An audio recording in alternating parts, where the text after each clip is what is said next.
আসসালামু আলাইকুম রহমতুল্লাহি ওবরকাতুহু। সম্মানিত দর্শক,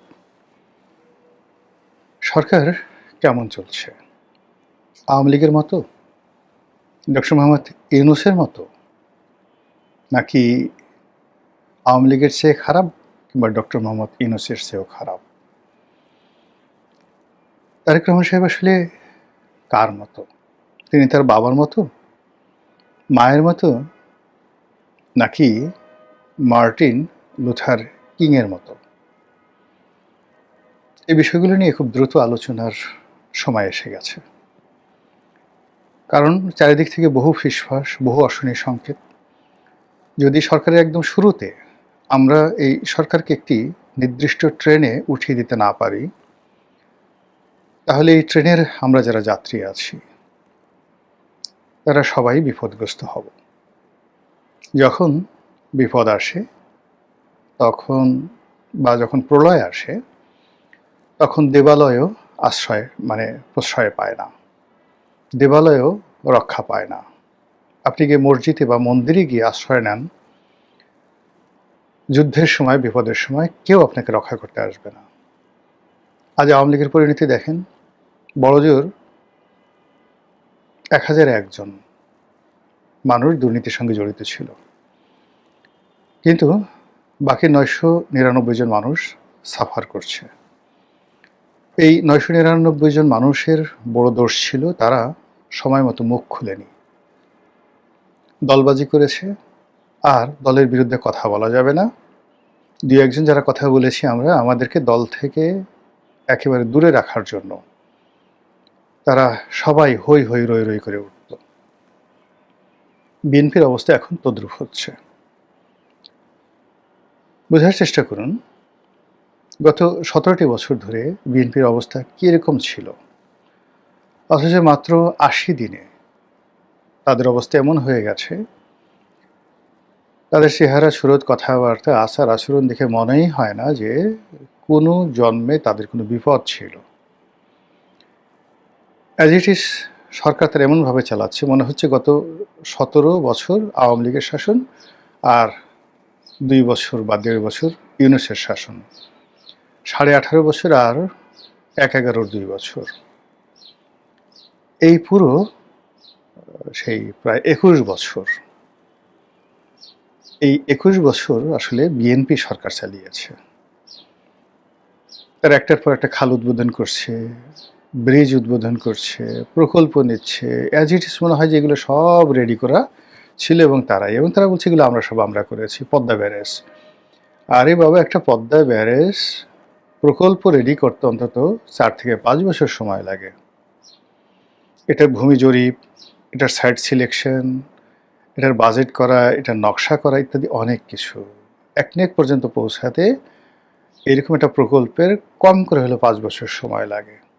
পুরো কাজটি সেই শুরু হয়েছে পদ্মা ব্যারেজ বলতে গেলে পাকিস্তান জমানা থেকে। এটা ধীরে ধীরে মডিফাই হয়েছে।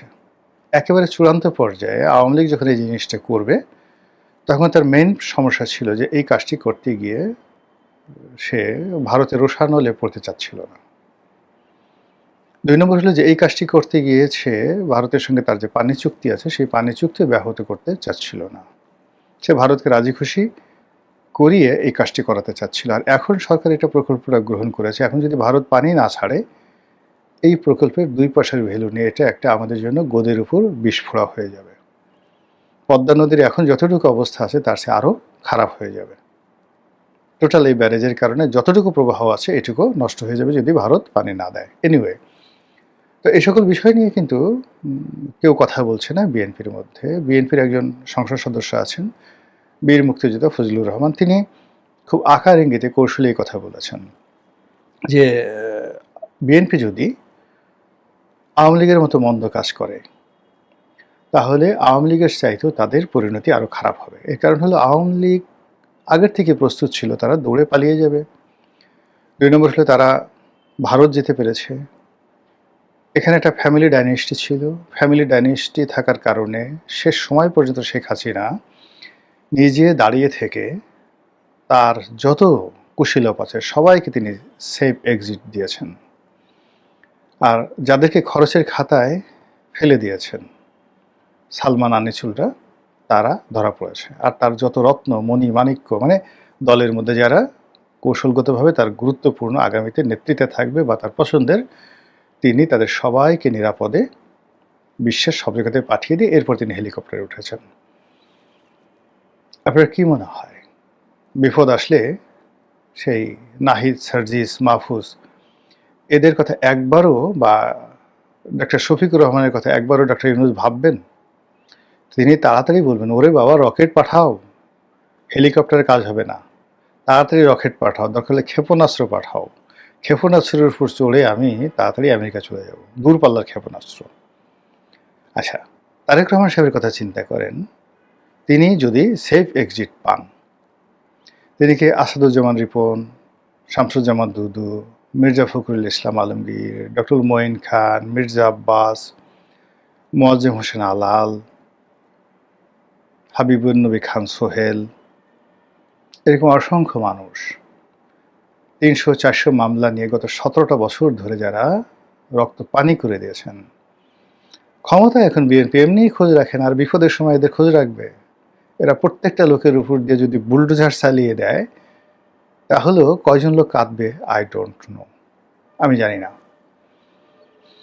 তো সেই অবস্থায় হলো কি, যে এই যে এখন দেশ চলছে যারা যারা চালাচ্ছে, বা প্রধানমন্ত্রী তারেক রহমান সাহেবের সঙ্গে যারা যারা আছেন, তারা কোথায় যাবেন, কি করবেন না করবেন ডাজ নট ম্যাটার। মূল ব্যাপারটা হলো যে তাদেরকে অবশ্যই ভালো করতে হবে, আদারওয়াইজ আপনি আমি আমরা কেউ ভালো থাকবো না।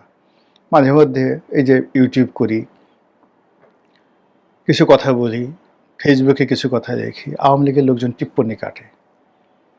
আজকের এই অবস্থার জন্য বাংলাদেশে যে কয়জন লোক দায়ী তার মধ্যে আপনি একজন। সেই 2014 সন থেকে প্রিন্স করছেন, জনমত তৈরি করছেন, শেখ হাসিনার 12টা বাজিয়েছেন, আর তারেক রহমান সাহেবের জন্য, ইউনূসের জন্য পথ তৈরি করে দিয়েছেন। সো আপনার মিষ্টি মিষ্টি কথায় আমরা ভুলব না। বলেন কি বলবেন? হয়তো মারবেন আগামী দিনে, হয়তো পথে ঘাটে লাঞ্ছিত করবে না, কিন্তু আমার এই ক্যারেক্টারিস্টিক্স নিয়ে আগামীতে আমি কোনো সুযোগ পাবো, এটা চিন্তা করা একটা মানে হাইয়েস্ট গ্রেডের নির্বুদ্ধিতা। ফলে কি হলো, যার জন্য পরিশ্রম করেছি সেই 2014 থেকে আজ অবধি টানা 10টি বছর, মানে আমি যেভাবে ছিলাম কচু পাতার পানির উপরে, অনেকটা সাপের ফনার একদম কাছাকাছি, তো সেই জায়গায় থেকে যে সফলতা অর্জন করেছি আমি বা বিএনপি বা এখন যারা আছেন তারা, ইভেন ডক্টর মোহাম্মদ ইউনূস, তো সবাই যদি আমরা সফল হই, সেই সফল হলে আমি কিছু পাই আর না পাই, অ্যাটলিস্ট মনে একটা আনন্দ।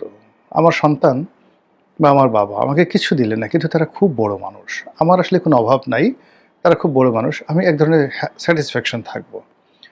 অথবা ধরুন আমি খুব বড় হলাম, বিশাল এবং ব্যাপক কিছু, কিন্তু আমার সন্তান পথে পথে ঘুরে বেড়াচ্ছে, আমার বাবা না খেয়ে মারা গেছেন, সেটা কেমন লাগবে বলেন?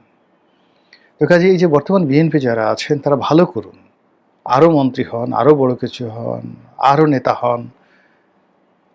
আমরা কিছু মানুষ আছি, আমরা আমাদের মতো করে ভালো আছি, খেয়ে আছি, পরে আছি, ডাল ভাত আছি, এই যে আপনারা আমাদের কথা শুনতেছেন, এটাই আমাদের জন্য যথেষ্ট। তো সেই দিক থেকে এই যে বিএনপি যে ভালো করবে বা ভালো করবে না, এই বিষয়গুলো নিয়ে আসলে খোলামেলা কিছু কথাবার্তা বলা উচিত। তো ফজলুর রহমান সাহেব যেটা কথা বলেছেন যে বিএনপি যদি আওয়ামী লীগের মতো মন্দ কাজ করে, তাহলে তাদের পরিণতি আরও খারাপ হবে।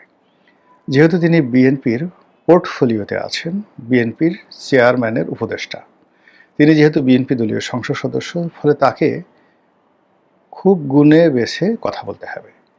কিন্তু আমার জন্য তো আসলে ওই ধরনের কোনো লিমিট নেই, আমার বিএনপির কোনো সাধারণ সদস্যপদ নেই, আমি বিএনপির কোনো পদপদবিতে আগামীতে যাওয়ার 1% সম্ভাবনা নাই। এমনকি যদি দলের কেউ বলেনও, অনুরোধও করেন, এখানে শতভাগ নিশ্চিত থাকেন যে এই বয়সে এসে আমি আর নতুন করে দলীয় রাজনীতিতে জড়াবো না।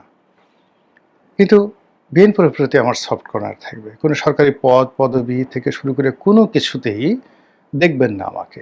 বললেও মানে যদি এখানে স্বয়ং প্রধানমন্ত্রীও বলেন এটা হবে না। তো কাজেই আমার যে বক্তব্য সেই বক্তব্যটা হলো নির্লোভ। সেই বক্তব্যটা হলো যে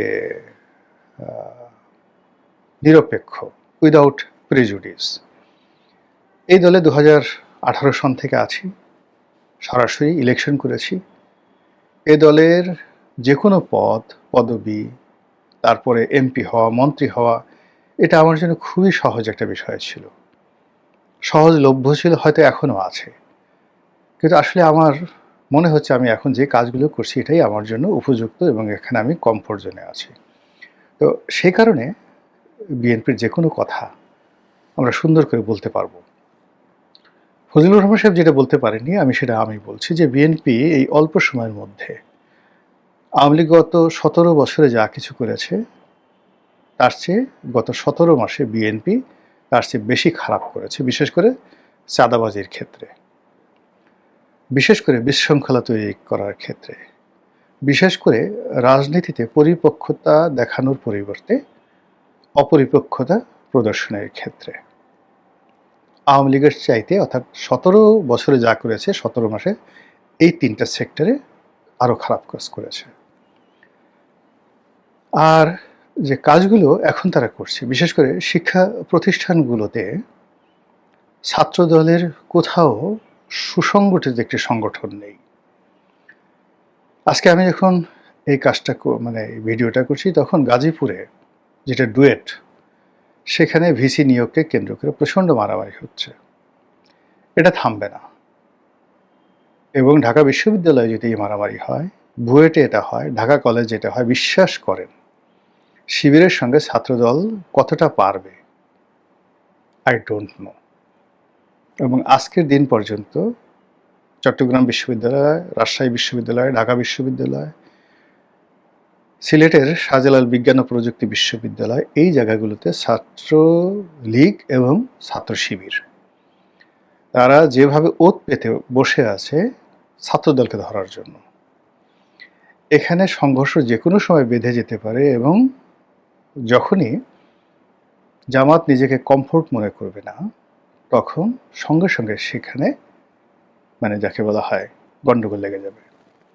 অনেকে হয়তো বলার চেষ্টা করছেন যে বিএনপির সঙ্গে জামাতের যে সম্পর্ক আমাদের এবং মামুদের এরকম গোপনে গোপনে, কিন্তু ঘটনা না, তলে তলে ঘ্যাসাং হয়ে গেছে। কেউ বলতে পারছে না, বিকজ স্টিল মধ্যে মানে বিএনপি, ডক্টর মোহাম্মদ ইউনূস এবং জামাতের মধ্যে এখনো আমেরিকা একটা সংযোগ স্থাপন করার চেষ্টা করছে। কিন্তু তৃণমূল থেকে শুরু করে জেলা পর্যায় থেকে বিভাগীয় এবং কেন্দ্রে এই হিংসা, দেশ ঘৃণা ছড়িয়ে পড়েছে। ইসলামী ব্যাংক অন্যান্য 5টা ব্যাংক নিয়ে যা কিছু হচ্ছে, সেখানে বড় বড় সরকারি পদ পদবিগুলো নিয়ে যা হচ্ছে সবগুলো তছনছ করে দেওয়া হয়েছে। শিবিরের এবং জামাতের যত লোক আছে সবগুলোকে ঝেঁটিয়ে বিদায় করা হচ্ছে এবং তাদেরকে মনে করা হচ্ছে আওয়ামী লীগের চেয়ে বড় শত্রু।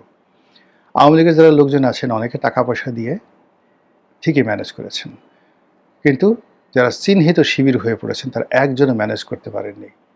অনেক টাকা দিয়ে একজন এসপি গেছেন, শিবিরের একজন এসপি, জামাতের একজন এসপি একটা জেলাতে, কিন্তু অল্প দিন 15 দিনের মাথায় তাকে বদলি করে দেওয়া হয়েছে, ধরা পড়ে গেছে তিনি জামাতের লোক। এরকম ঘটনাগুলো ঘটছে সব জায়গাতে। এগুলো নিয়ে প্রচণ্ড বিরোধ। কিছু কিছু জায়গাতে বাহিনীগুলোর মধ্যে, সেক্রেটারিয়েতে, সরকারি অফিসে এমন অবস্থা হয়ে গেছে যেটা আওয়ামী লীগ জমানাতে এটা ছিল না। আপনি আগে নিয়ন্ত্রণ প্রতিষ্ঠা করেন অ্যাট ফার্স্ট, তারপর দলবাজি করেন। আপনার নিয়ন্ত্রণ নাই, আপনি দলবাজি করলেন। বিরাট একটা সৈন্যবাহিনী, তাদের কাউকে ছিলেন না। কথায় কথায় সেখানে গিয়ে আপনার মামুকে, আপনার খালুকে, আপনার ভাতিজাকে, আপনার ছেলেকে কমান্ডার ইন চিফ বানিয়ে বললেন যাও যুদ্ধ করো। কোনোদিন যুদ্ধ হবে না, আগে বাহিনীটা তৈরি করেন। তো সেই জায়গাটা হয়তো এখন যে কাজটা বিএনপি করছে দলবাজি, এটা আরও 2 বছর পরে করলে ভালো হতো। কিন্তু তা না করে এখন ফার্স্টে আজকের দিনে আমাদের ঢাকা মেট্রোপলিটন কমিশনার লাগবে, সিএমপির কমিশনার লাগবে, গাজীপুর জিএমপির কমিশনার লাগবে, সিলেটের কমিশনার লাগবে, সবগুলো এসপি টেসপি সব লাগবে নিজেদের। ফলে যা হবার তাই আলটিমেটলি হয়ে গেছে। Banking sector administration. এর বাইরে বিভিন্ন সেই বিশ্ববিদ্যালয়ে ভিসি নিয়োগ করা, প্রক্টর নিয়োগ করা, তারপর সেই যে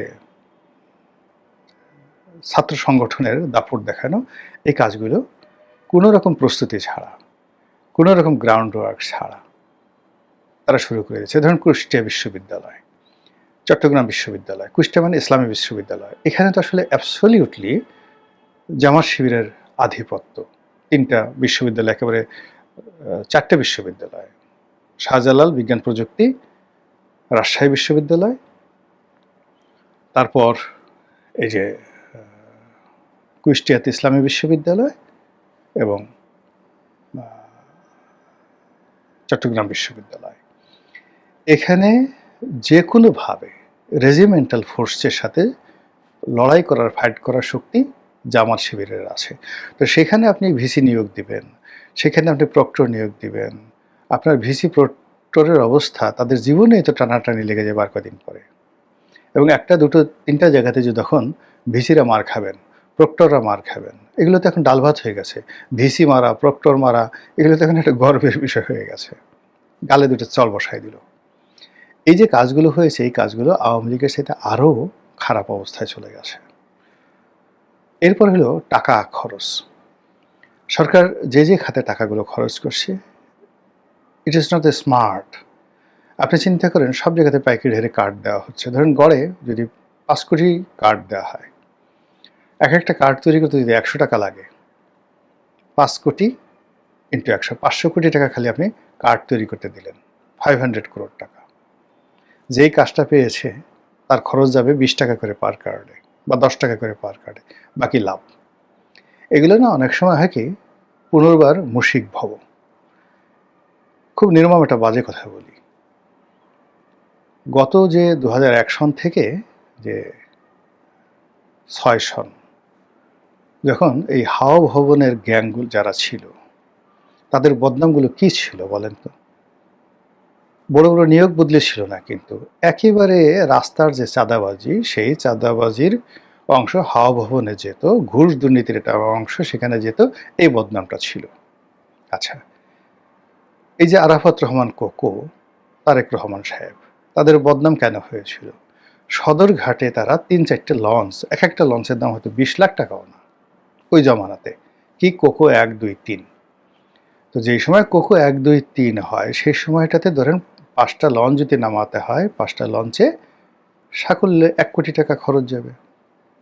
আমাদের মতো মানুষ, মানে ওই সময়টাতে আমি গোলাম মোল্লা রনি, 1 কোটি টাকা সদরঘাটে লঞ্চ থেকে মানে পানির মধ্যে ফেলে দেওয়ার মতো অবস্থা ছিল। ব্ল্যাক মানি না, হোয়াইট মানি। কিন্তু বদনাম হয়ে গেছে কি, আরে বাবা, পুরা কোকো জাহাজ বাণিজ্য করে ফেলছে। আমি জানি না, একটা লঞ্চ নট মোর দ্যান 20 থেকে 30 লাখ টাকা মূল্যের ছিল না, ছোট ছোট লঞ্চ। সোনালী ব্যাংক থেকে 35 কোটি না 40 কোটি টাকা নিয়ে কি করলো, ডান্ডি ডাইং করলো। সেই ডান্ডি ডাইং কোথায়? কম্পোজিট, 1 কম্পোজিট কোথায়? এরপরে কি করলো, মার্শাল ডিস্টিলারিজ করলো। মার্শাল ডিস্টিলারিজ করলো এবং সেখানে মদ তৈরি হবে। সব জায়গায় বদনাম শুরু হয়ে গেল যে এই সরকারের যারা লোকজন, তারেক রহমান সাহেব, এরা মদের ব্যবসা করতেছে। আচ্ছা বলেন তো, আর লাগে? আচ্ছা, গন্ডগোল লাগলো, বলেন তো, মাহিবী চৌধুরী এবং বি চৌধুরী, বদরুদ্দোজা চৌধুরী, তাদের সাথে আসলে সম্পর্কটা নষ্ট হলো কেন? নষ্ট হলো এই যে ঢাকা শহরে যে এই যে বিল বোর্ডগুলো আছে না, এই বিল বোর্ডের ব্যবসা নিয়ে, বিটিভির যে বিজ্ঞাপন ব্যবসা নিয়ে, এই ব্যবসা নিয়ে কোকোর সাথে, মাহিবী চৌধুরীর সাথে, বা হাওয়া ভবনের কোনো গুরুত্বপূর্ণ ব্যক্তির সাথে, বা কোকোর কোনো বন্ধুর সাথে মাহিবী চৌধুরীর দূরত্ব, এটাই আমরা শুনেছি। বলেন তো, এই যে রাস্তায় কে বিলবোর্ডটা নেবে, সাইনবোর্ডটা নেবে? এরপরে হঠাৎ করে ঢাকা সিটি কর্পোরেশনের সৌন্দর্য বর্ধনের কাজ কে করতেছে? সব জায়গাতে নাম হয়ে গেল কোকো করতেছে, কোকো করতেছে, তারেক জিয়া করতেছে। সত্য মিথ্যা আমরা কিছু জানি না, কিন্তু পুরো রোডঘাট, রাস্তা বড় হচ্ছে, এখানে কটা গাছ লাগানো হচ্ছে, ই হচ্ছে। কয়টা টাকা? এইগুলো কেউ করে? কোনো প্রয়োজন নাই। সরকারের এত সুন্দর সুন্দর প্রকল্প আছে, যেখান থেকে এই যে ধরুন শেখ হাসিনার লোকজন 1000 কোটি টাকা নিয়ে গেছে, কেউ টের পায়নি। অথচ আপনি 10 কোটি টাকা 20 কোটি টাকা লাভের জন্য কি বদনাম। ক্লাব পাড়াগুলোতে জুয়া খেলা চলতো, ওখানে সে ব্রাদার্স ক্লাব, বিভিন্ন ক্লাব, এবং সেখানে একটা গ্রুপই গড়ে উঠেছিল ওই সময়টাতে। এখন এইবার এসে দেখেন যে কাজগুলো হচ্ছে, কাঠ বানাতে হবে, খাল কাটতে হবে, যে দেখেন খাল কাটা নিয়ে কি হচ্ছে। ফলে এইগুলোর যে জাস্ট শুরু হলো তো মাত্র 70-80 দিন, আপনি 3 মাস 4 মাস যেতে দেন, 6 মাস যেতে দেন, এই অক্টোবর নভেম্বরের মধ্যে দেখবেন যে এইগুলোর দুর্গন্ধ কিভাবে ছড়ায়। জামাত এখন যে ভাষায় কথা বলছে, এনসিপি যে ভাষায় কথা বলছে, নাসিরুদ্দিন পাটোয়ারিরা যে ভাষায় কথা বলছে, এমনকি একসময় যারা মানে জনাব তারেক রহমান সাহেবের ব্যাপারে যাকে বলে জীবন দিয়ে দিত, সে আমতারেক তো একটা সময় পিনাকির পক্ষে কথা বলতো, একসময় জামাতের পক্ষে কথা বলতো, আবার বিএনপির পক্ষে কথা বলা শুরু করেছে। কিন্তু এখন আপনি গিয়ে দেখেন আমতারেক ইজ নট হ্যাপি। এরকম মানুষের মুখ আপনি বন্ধ করতে পারবেন না। তো এর ফলে কি হচ্ছে, সরকার দ্রুত জনপ্রিয়তা হারিয়ে ফেলবে, সরকার দ্রুত বদনামের শিকার হয়ে পড়বে। আর আমাদের দেশে ভালো কাজ করে জীবনে কেউ রিওয়ার্ডেড হয়েছে, নট লাইক দ্যাট। আবার মন্দ কাজ করে মানুষ শাস্তি পেয়েছে, সেটাও বলা যাচ্ছে না। একটা মধ্যপন্থা অবলম্বন করতে হয়। খুব বড় মেধাবী লোক আমাদের দেশে পয়দাই হয় না, এই জমিন ওই ধরনের কেউ পয়দা করতে পারবে না, কোনোদিন করতে পারে নাই। আমাদের দেশে যারা লোকজন আছে, আমরা সেই কামার কুমার জেলে একেবারে সাধারণ মানুষ, অন অ্যাভারেজ। তো এদের মধ্যে কেউ হয়তো একটু 19-20 একটু বেশি, সেই নেতা হবে, সেই চেয়ারম্যান হবে, মেম্বার হবে, এমপি হবে, মন্ত্রী হবে, এরাই হবে। তো সেই দিক থেকে এখন যারা আছেন, তারা যদি মনে করেন যে তারা মানে মঙ্গল গ্রহ থেকে আসছেন, তাদের জ্ঞান গরিমা শক্তি ক্ষমতা অনেক বেশি, নো। আপনারা আমাদেরই মতো অন অ্যাভারেজে, you have got the opportunity and I have not gotten the opportunity. আমি পাইনি, আপনি পেয়েছেন, এই যে ডিফারেন্স। কাজেই সতর্ক হন, সময়কে ব্যবহার করুন, আমাদেরকে শান্তি দিন, স্বস্তি দিন, এবং আপনারাও শান্তিতে থাকুন, স্বস্তিতে থাকুন। আসসালামু আলাইকুম রহমতুল্লাহি ওয়া বারাকাতুহু।